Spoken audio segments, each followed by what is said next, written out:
I'm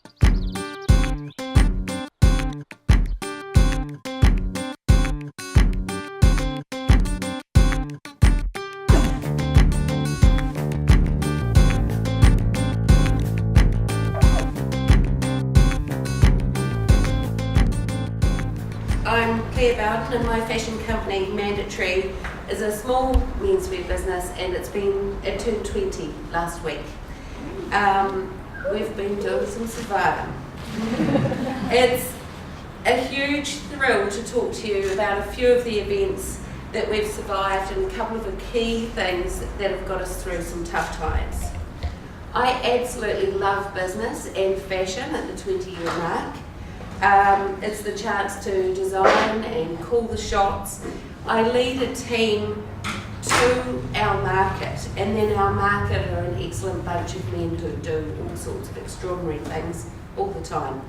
And we get to interact with their businesses and endeavours, their scientists and engineers and incredible doctors, and some of them are really smart straight lawyers who just love calling into Cuba Street and mashing it up with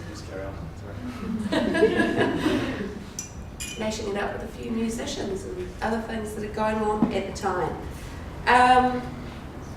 I founded the business in 1997 with Fiona Edwards, and we'd met in the late 80s at design school. We reconnected in the late 80s. We reconnected in the mid 90s. And we both had a bit of industry experience under our belt, but we were designing independent women's labels. We started giving each other a hand with those. We were selling to small stores in Wellington, and we decided we wanted to work together and, of course, being designers, have our own platform, and in the pre-internet days that meant a bricks and mortar store. That is a thing to do. Design people will have a lot to say about their decision to go retail, and I will say that the never-ending commitments of retail business are a considerable challenge that's ahead of designing and producing sellable, wearable, profit-making product. It's an absolute treadmill, and I'm sure you can imagine it. The two significant factors that made us successful, one is design. It's just essential. It's part of my living being. I appreciate it in all aspects of my life, and I know that my staff do as well. But it's just essential over the 20 years that we kept that presence. We look back over our work, and it's there through everything we did. It's brought a lot of creatives who prioritize to spend money with us, and we engage with them. It's a really tight part of what we do. Of course, it's subject to taste, but I do believe the strongest essence of design is that relationship between the materials chosen to complete that design. I see my stuff in airports and everywhere, and most of the time I can recall the exact year it was made. It gives me a lot of pride, and I can look back on the long hours we spent sorting out all sorts of pocket details and bits and pieces. It's amazing. The second element is people, forming and maintaining good relationships. Mandatory is built on, encouraged and swept along by incredible relationships. My partnership with Fiona is the foundation of our business. A lot of people wanted to come up and tell us that our partnership was going to really struggle, and very likely, some said definitely, would not survive. It's true that we threw ourselves naively into retail, and that's a hell of a thing to do and a treadmill to stay on 20 years later. But we threw ourselves into that, but we had this incredible group of men and friends around us who really wanted it to happen and really shored up any issues with that. But our partnership was solid. What we did is we spent about a year really working together and alongside each other on our previous labels as well, and we knew each other very, very well. It's important because when things go horribly wrong, which they do, somebody will behave quite badly, and that is not the time to go judging that and seeing that for the first time and worrying about that. One of you has got to step up and take the leadership and sort that situation through, and we really had each other's backs, and we do to this day. We know each other through and through, and some tough things have happened and some arguments have gone down, but we've survived. So yes, we collaborate and we complement each other, and we have quite different design processes, and we tend to work on each other's designs. I'm quite pragmatic. I find fabric first and then develop the product, and Fiona is quite a purist designer where she will develop a design concept, and then we will be on the long road of finding the perfect materials for that, which is quite difficult at the bottom of the world, but in the long run, that's kept an engagement with our clients and our staff that's pretty incredible. Yes, so what else to say? Yes, we're a small team and we work pretty closely together. We form incredible relationships with our clients, and many are in their second decade shopping with us. We got off to a great start in 1997 with a piece of advice from Fiona's mother, who said, "Sell what you know to who you know." We knew that the men's offerings at the time were bad and Wellington's nightlife was just taking off. But people really wanted to express their nighttime taste in their day wear to an extent. And Mandatory was in a position to put a subtle view on that for people in all sorts of straight jobs. The fits and of the brands that we could buy in were generic in fit, and they also lacked colour. So we jumped into a clear gap in the market at the right time. The Matterhorn was opening at the same time, and we were sharing skips and rounding up our builders who were socialising with theirs, and everybody pitched in to get us going. Saatchi sent their very handsome front of house staff down, including Robbie Mangasiva, the actor. He worked out as much then as he does now, and he was an immediate challenge. Loads of male friends who had challenged us to design for them, design menswear, full stop, Anytime we went out, they were saying, "Where's the menswear?" They turned up as regular and repeat shoppers, clients.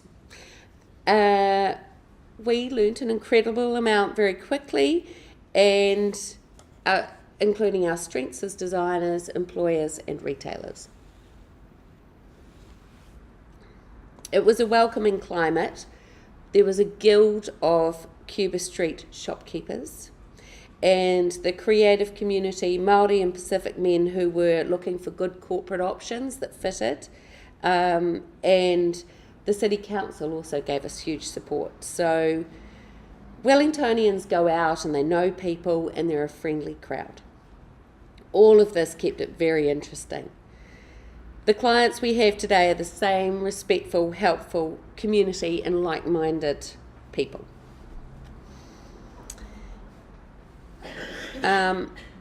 Also, as New Zealanders, most of our clients are, or many of our clients, they're either in small business or they're friends with small businesses. So they're very much appreciating the sort of craft and level of what we do. And yeah, just that sort of interaction, it goes throughout New Zealand, and a lot of people are coming through Wellington. So there's, winemakers and windmill builders and all sorts. When guys are here away from home, they are quite relaxed, really, and guys do tend to shop away from home. So we get incredible feedback from them, but also we've got a huge reach nationally and internationally. This business is about backing yourself. I have all my money on the rack all the time, and it either makes money or loses money every day, and that takes a lot of nerve to handle that. And the other psychology to throw into the mix is that men are gun shy about making poor choices. So securing repeat business is very much about how much they've worn what they've previously bought. So that challenges the design work, the styling, the timing, and things need to be good, interesting, flattering, reliable, and not boring all the time. Sharing the project has been the biggest thrill, and particularly recognising that I have got options. My staff are just, it's a fantastic sort of springboard to just try things before scaling them up, or recalling something that's gone really well, and people have got different things to throw into that mix.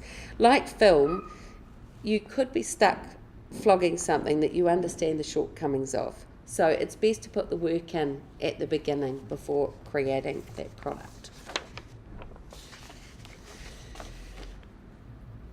My staff, I have a fantastic record of working with people for a long time, and I'm hugely proud of it, and I work really hard at it.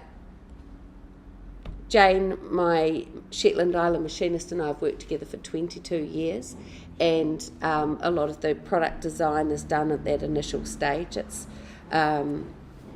she's from a whole great family of trades and craft people, and that just shows in so much of the work and some of the garments that have lasted a hell of a long time. I also have a couple of staff members here today, and one is reaching her 6th year of employment with me. She shares a common trait of some of my most successful employees, and that is that the offspring of self-employed parents from regional towns seems to be the winning factor of incredible employees. If you can get one of those on your team at any stage, that's the way to go. They grow up in a household of where work is going on all the time, and often their clients are sitting around the dinner table, and they're really understanding where their parents' work is working into other people's lives. They expect to get a huge amount of job satisfaction out of their actual job life, and so fun isn't all about after work. And I have I've had quite a number of these people with this common factor, and it was my experience growing up too. I'm the offspring of 2 doctors, and we just regularly interacted with the community, and so do many of our clients on that same sort of scale too. My recruiting policy has been to employ fantastic personalities who are just super keen, and then I mould them to the job according to their skills and strength.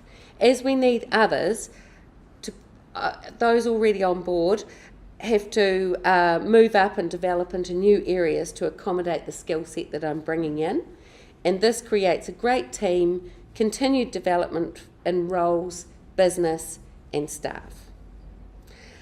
I'm given the opportunity to choose my workmates, and so I'm keen to ensure it's satisfying work, that they get recognition, they can control the output, and that they see genuine waste reduction in their practice. Often, as much as working and training in fashion garments, they are close to business, and they are contributing and learning from my decisions and sometimes my mistakes. I have learned so much and had huge amounts of help from all who have worked at Mandatory over the years, and often their family, friends and flatmates too. 4 curveballs that nearly did us in. The first was the urge, and I've got in brackets the pressure to expand. The first one was genuinely my fault. I just didn't resist the urge for a second shop. We were doing really well with Mandatory when we got going. We just got off to a great start. We were offered a second shop in the Lambton Key district, and I wanted the biggest scale, but I misread the balance of retail to design, and I found that we were unable to demonstrate our designs.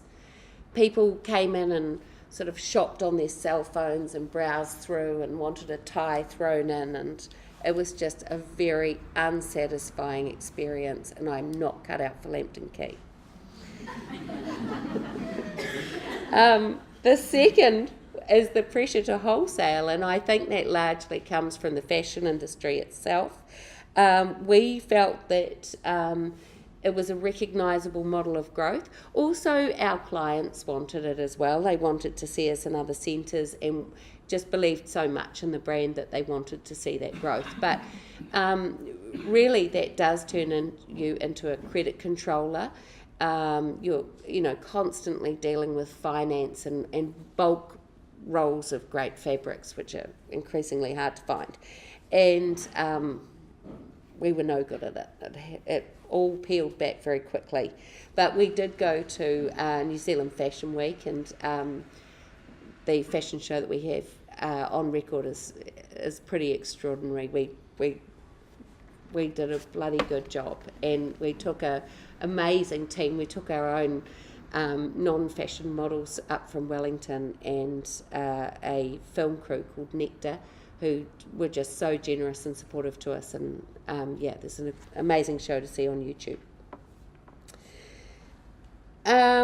The second point is the GFC of 2007-2008. This occurred at a time when I was buying Fiona out. She was starting her family, and customers started coming in and saying that they could not afford to shop with us. They were terribly sorry that they would be back. And I moved into the shop. The scale got extremely small. Often I was working in the workroom at night. Often the workroom was unmanned during the day. But I just had to keep both ends of the operation going. And it was important to say to clients that, just to thank them for coming in and not put them under any pressure to buy anything. And that just went on and on, got harder and harder. And I said yes to every job that was going. Some of them were terrible. People came in and picnicked with me on the ironing board, and I worked at night a lot. We had to keep the core values. It was just so fortunate that we weren't manufacturing in China. We just would never have survived it. But I had to reach out to customers to bail us out. I've done this 3 times. The last time I did this was in 2013, post the big quake that we had, when our business just went absolutely dead and nobody came to Cuba Street for quite some time. I emailed a dozen customers at a time and just said to them, look, if you know anybody who needs anything, I would really appreciate any business in the next fortnight. And the offers came flooding in. It turns out really that guys often are meaning to get round to buying things, and with a bit of a push, they will come in. I called it humbling customer rescue, and I hope to never do it again. But I thought at the time that had I not reached out to them and closed down, I was going to have to leave town, because there would have been hundreds of men coming up to me and saying, if only you'd let me know. So I did let them know. I didn't let all of them know. I just let a few dozen know that I thought were highly likely, people who owned pharmacies and stuff like that. And they turned up. It was amazing. They really bailed me out. A few film people, people found people that needed me. The third challenge is really adapting to online trading. I thought I'd better mention it, but truthfully, it's not such a challenge. It has opened up the borders, but we have an advantage that getting mandatory, you can only do that through us, and we have a presence online which is very good for people to research everything we do. Fast fashion for menswear, it's arrived late for menswear, and now that there's just all this information available about the damage that it can do, I think we can largely bypass it, which is great. It goes against men's instincts for efficiency anyway, and it's a tool, but can be a problem. Probably the fourth factor to talk about in terms of curveballs is the New Zealand economy. That's a factor all the time. We're in an election year this year, and we'll lose 10% of our turnover. We do every election year. That's really around the fact that there's just so much discussion about money management and what people should be doing, and so people stop shopping. Mortgages and babies are probably our biggest competition. That's something that I've said for a long time. That tends to stop shopping. I don't tend to see the other brands as much of a problem, because really we're a retail hybrid these days, and I'm happy about that. The bigger issues for New Zealanders, and it's quite an obvious thing in Wellington, I believe, is the contracted labour force.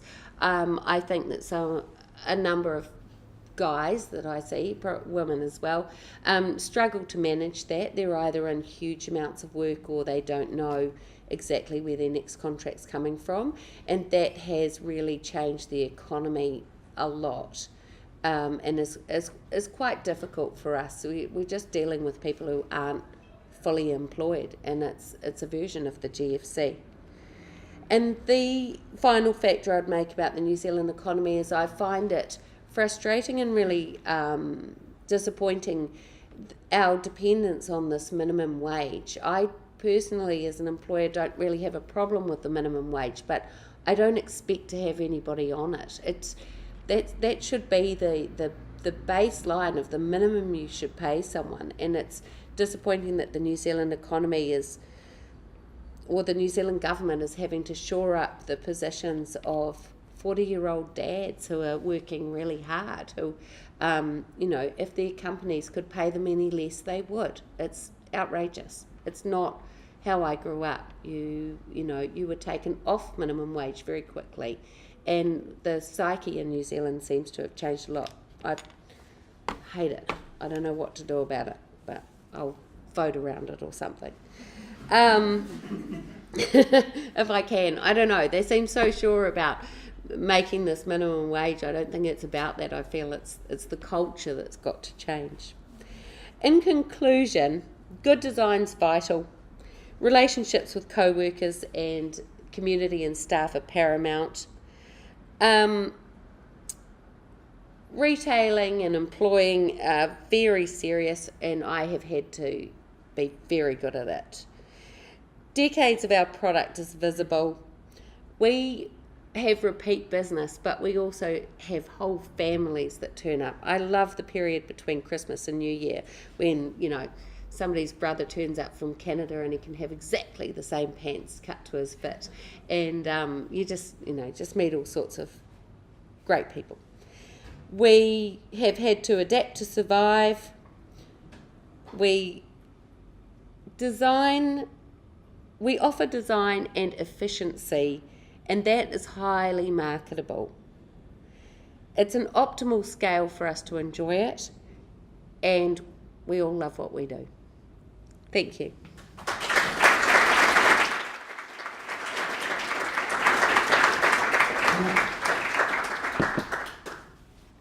Do we have time for questions?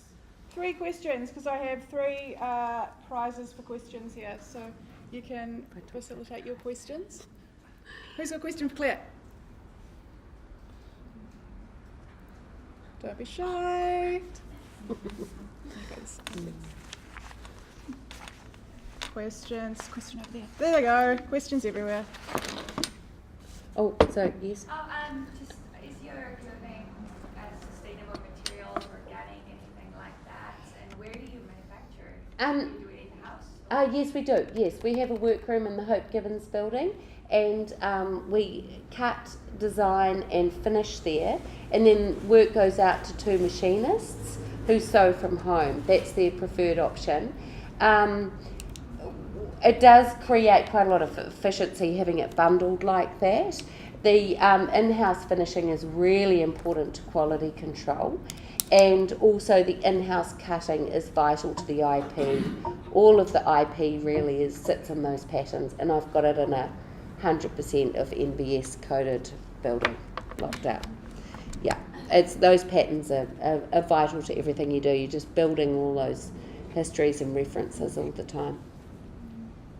In terms of organic materials, chasing organics is so good because those fibres have been really well looked after, and the construction of the fabrics is so much better. So anytime I can get it onto that. Linen is now a huge part of the business, which is just great. It gets much better eco-tick than cotton. And really we buy ends of rolls. We buy from international jobbers. They're buying out of Italy and out of the States, who have finished big production runs. And so these well-crafted materials are, they're small amounts, but they're kind of the right amounts for us. And sometimes we jump onto the beginning of a production roll of that through some companies in Japan, so that we can, as fabric's being properly built with purpose in mind, that's being made, and that's the best idea. You just want to you can't use cheap fabric and expensive labour, or expensive fabric and cheap labour. It's all expensive. And then I just try not to do it until it's all set up. It's tricky. Yeah. Yes. Yep. Sorry. So you mentioned that your partners have very different design processes. Yes. Obviously that's working quite well for you now, but was that a contention at the start when you were first working together? Or has it always been something you kind of embraced? No, it's just really good. It suits our personalities. We're not ones to work on the same things in the same way, and I really love what that brings to it. And also, we're bringing in different staff to also engage on the projects, and they'll align with different ideas. I think it's good not to have that homogenous feel, but we will. It's interesting, Fiona's ideas will sell the fastest, and my ideas will sell for the longest. So, I get some value out of those patterns, but we get some cash flow. So it's all it is all the time. And then designing in between. Hi. Do you think you could have done it alone, even though obviously your partner is hugely valuable too? Look, Fiona came with an amazing business intuitiveness and also that pure design background, which I feel is really important. I've definitely got the stronger resolve for staff and for retailing. I don't think I would have had the skills to do this. It's a very strong brand because of Fiona, but I did those hard yards in the GFC. Yeah. One more question, if anyone wants it. When you said you reached out to customers when you were having a rough time and asked them if they needed anything pleasant, did you have any negative responses from other customers or other business owners when you talked about that? No, not at all. I mean, people saw it as an incredibly brave thing to do. And these are people that I knew pretty well, and it wasn't a big lean. They didn't all come in, but people did know someone who was getting married who might come and see us for a suit, and somebody did have a brother's 50th birthday party, and it was time they sorted out what they were going to wear, and they just came in. It was great. It was a huge help. And they feel part of the success story as well. Yeah. Can we have a huge round of applause for Clare?